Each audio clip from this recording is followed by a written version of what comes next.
दोस्तों, serial killer को लेकर आपने कई कहानियां सुनी होंगी, जिन्होंने कई हत्याएं की होंगी। लेकिन पाकिस्तान के एक खूंखार सीरियल किलर की कहानी बिल्कुल अलग है। इस सीरियल किलर ने एक या दो नहीं बल्कि 100 बच्चों की बेरहमी से कत्ल कर दिया था। सबसे हैरान करने वाली बात तो यह है कि इस खूंखार किलर ने 100 बच्चों को मारने की कसम खाई थी। अपने कसम को पूरा कर इस किलर ने खुद सरेंडर कर दिया था। नमस्कार दोस्तों, आपका हमारे चैनल क्राइम स्टोरी हिंदी में फिर से एक बार स्वागत है। आज हम पाकिस्तान के एक खूंखार किलर जावेद इकबाल के बारे में बात करने वाले हैं। तो आखिर कौन था जावेद इकबाल और क्यों उसने कसम खा रखी थी कि वो 100 बच्चों की बेरहमी से कत्ल कर देगा। आज के इस वीडियो में सारा कच्चा चिट्ठा जावेद इकबाल का। मगर आगे बढ़ने से पहले अगर आपने हमारे चैनल को सब्सक्राइब नहीं किया है तो चैनल को सब्सक्राइब करके बेल आइकन को जरूर दबाइएगा ताकि आने वाले हर नोटिफिकेशन सबसे पहले आपको देखने को मिले। तो बिना और किसी देरी के दोस्तों चलिए शुरू करते हैं। दरअसल दोस्तों ये घटना है दिसंबर 1999 की और सीरियल किलर का नाम था जावेद इकबाल। लाहौर के एक उर्दू अखबार के संपादक को एक चिट्ठी मिलती है जिसमें लिखा था, मेरा नाम जावेद इकबाल है और मैंने 100 बच्चों का कत्ल किया है और उनकी लाश को तेजाब डालकर गला दिया है। जावेद ने अपनी चिट्ठी में यह भी बताया कि उसने जितने भी बच्चों का कत्ल किया था उसमें से अधिकतर घर से भागे हुए या अनाथ थे। बता दें आपको कि जावेद इकबाल ने अपनी चिट्ठी में उस जगह का एक भी जिक्र किया था जहां उसने सारे बच्चों का कत्ल किया था। जावेद ने अपने जुर्म को कबूल करते हुए एक चिट्ठी लाहौर पुलिस को भी भेजी ही। हालांकि पुलिस ने जावेद की चिट्ठी को गंभीरता से नहीं लिया, लेकिन अखबार के संपादक ने इस बात को गंभीरता से लिया और चिट्ठी में बताए गए जगह पर अपना एक पत्रकार भेजा। उस जगह पर पहुंचने के बाद पत्रकार ने एक घर के अंदर खून का निशान देखा। इतना ही नहीं, वहां पर 2 बड़े बैग में बच्चों के जूते और कपड़े पड़े थे। साथ ही वहां एक डायरी भी थी जिसमें बच्चों के नाम और उनके बारे में जानकारी लिखी हुई थी। वहीं घर के बाहर हाइड्रोक्लोरिक एसिड से भरे 2 कंटेनर भी थे जिसमें बच्चों की हड्डियां के ढांचे थे।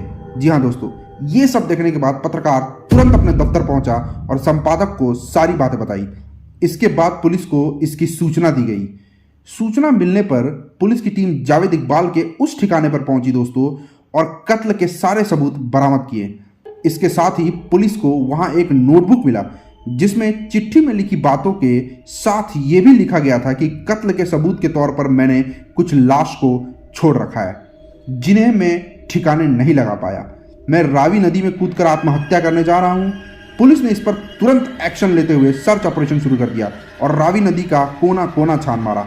यह पाकिस्तान के इतिहास का सबसे बड़ा सर्च ऑपरेशन था, लेकिन जावेद की लाश कहीं बरामद नहीं हुई। मामले की छानबीन करते हुए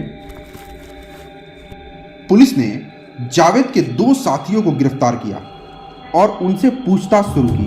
पूछताछ के दौरान ही इनमें से एक ने छत से कूदकर आत्महत्या कर ली।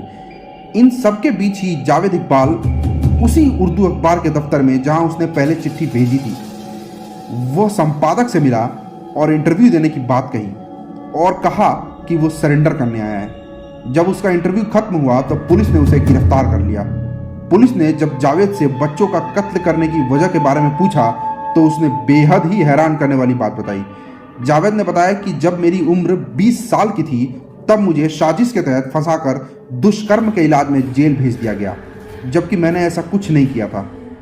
इस दौरान उसकी मां हमेशा जेल में उससे मिलने आती थी, लेकिन बेटे की रिहाई के इंतजार में एक दिन उसकी मां की मौत हो गई, जिसके बाद उसने कसम खाई कि जैसे उसकी मां ने रोते रोते अपनी जान गंवाई है वैसे ही वो कम से कम 100 बच्चों की माताओं को रुलाएगा।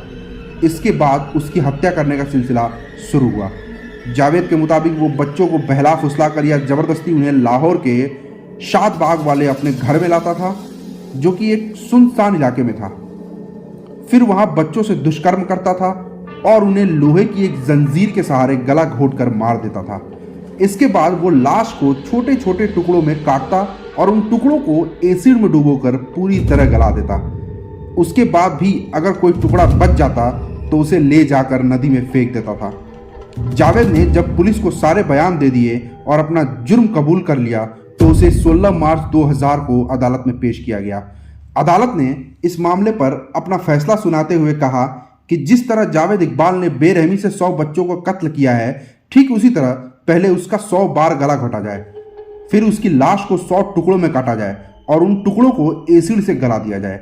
हालांकि दुनिया भर के देशों में जब इस कठोर फैसले के बारे में पता चला तो उन्होंने इसका विरोध किया, जिसके बाद फैसले को पलट दिया गया और फैसला किया गया कि जावेद इकबाल को फांसी पर लटकाया जाएगा। हालांकि फांसी होने से पहले ही 8 अक्टूबर 2001 की सुबह कोट लखपत जेल में जावेद और उसके एक साथी की लाश मिली। उनकी लाशें छत में लगी सरिया के सहारे लटक रही थी। उनके हाथ पैर नीले पड़ गए थे। ऐसा कहा जाता है कि जेल में ही उन दोनों का खून किया गया था। पहले उन्हें जहर दिया गया था और फिर उन्हें बेडशीट के सहारे सरिया से लटका दिया गया था, लेकिन जेल अधिकारियों ने इसको खुदकुशी माना था। बता दें दोस्तों कि इस मामले में कई जेल कर्मचारियों को निलंबित भी कर दिया गया था। तो दोस्तों, कैसी लगी आपको जावेद इकबाल खूंखार सीरियल किलर की कहानी, जिसने 100 बच्चों की बेरहमी से कत्ल कर दिया था? हमारे कमेंट बॉक्स में आप अपनी राय दे सकते हैं, आप अपने सुझाव दे सकते हैं कि हम अपने वीडियो को कैसे और बेहतर बनाएं आपके लिए। मिलते हैं दोस्तों आपके साथ अन्य वीडियो के साथ अपने नेक्स्ट वीडियो में। तब तक के लिए क्राइम स्टोरी हिंदी को सब्सक्राइब करके बेल आइकन जरूर दबाइएगा ताकि आने वाले हर नोटिफिकेशन सबसे पहले आपको देखने को मिले। मिलते हैं दोस्तों अगले वीडियो के साथ। टेक केयर दोस्तों, गुड नाइट।